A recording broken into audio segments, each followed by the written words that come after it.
Hello everyone, welcome to Analyst IAS.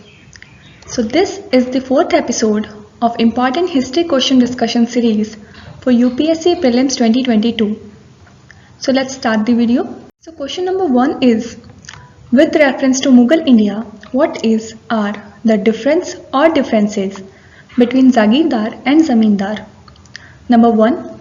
Zagirdars were holders of land assignments in lieu of judicial and police duties, whereas Zamindars were holders of revenue rights without obligation to perform any duty other than revenue collection. Number 2. Land assignments to Zagirdars were hereditary, and revenue rights of Zamindars were not hereditary. Select the correct answer using the code given below. Option A, 1 only. Option B, 2 only. Option C, both 1 and 2. Or option D, neither 1 nor 2. So answer of this question is option D, neither 1 nor 2. Now let's see the explanation. In Mughal India, Zagirdars under Mansabdari system were assigned land in lieu of assigned duties towards the empire such as police, judicial, military.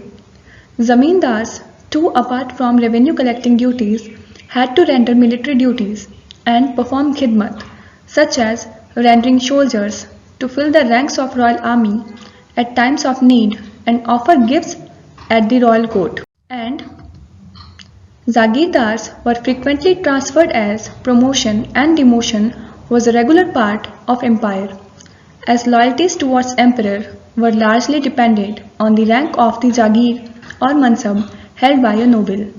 On the other hand, Zamindars had hereditary rights over revenue, as their sway over rural society was overarching in all aspects which rested on paternal and patronage application of rituals.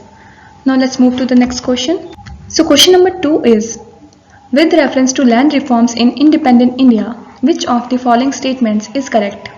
Option A, the sealing laws were aimed at family holdings and not individual holdings.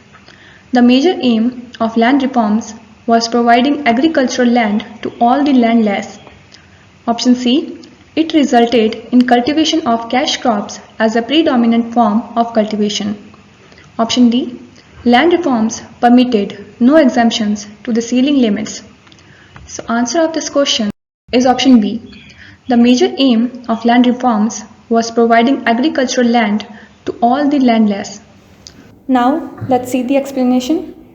The land reform constitutes the most important measures to improve the economic condition of agricultural tenants. The land reforms program in post-independence India has evolved through different phases, and these includes abolition of intermediaries, tenancy reforms, consolidation of holdings and determination of holdings per family, imposition of ceilings with fewer exemptions, and to distribute surplus land among landless people.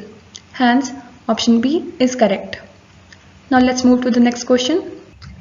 So question number 3 is, consider the following statements about the Charter Act of 1813. Statement number 1, it ended the trade monopoly of East India Company in India except for trade in tea and trade with China. Statement number 2, it asserted the sovereignty of the British Crown over the Indian territories held by the company. Statement number 3, the revenues of India were now controlled by the British Parliament. Which of these statements given above are correct? Option A, 1 and 2 only. Option B, 2 and 3 only. Option C, 1 and 3 only.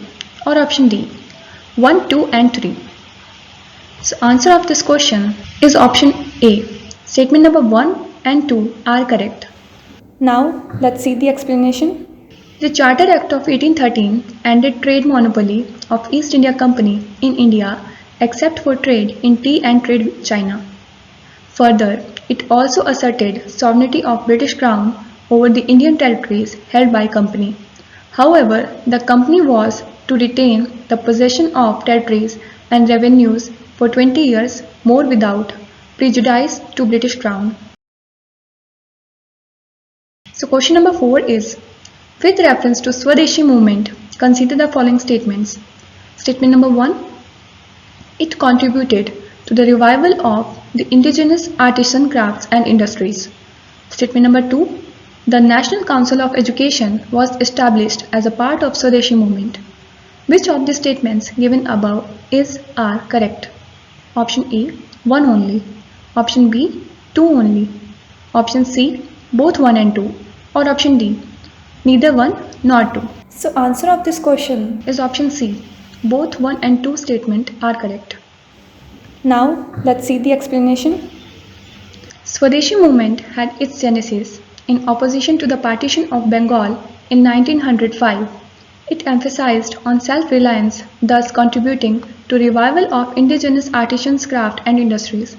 In August 1906, the National Council of Education was established to provide an impetus to program of national education as a part of Swadeshi movement. So question number 5 is, consider the following pairs: movement or organization and their leader. Number 1, All India Anti-Untouchability League, Mahatma Gandhi.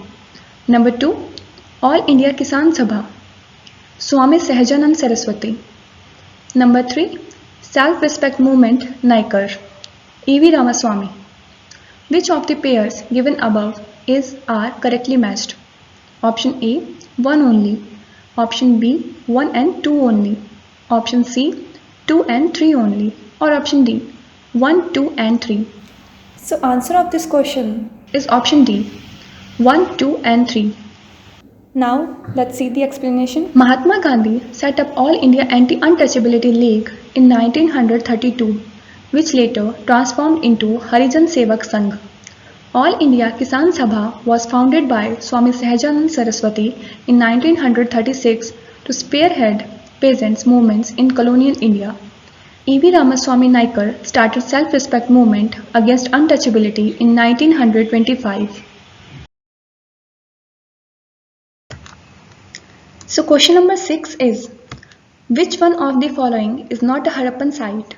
Option A, Chanhudaro. Option B, Kot Diji.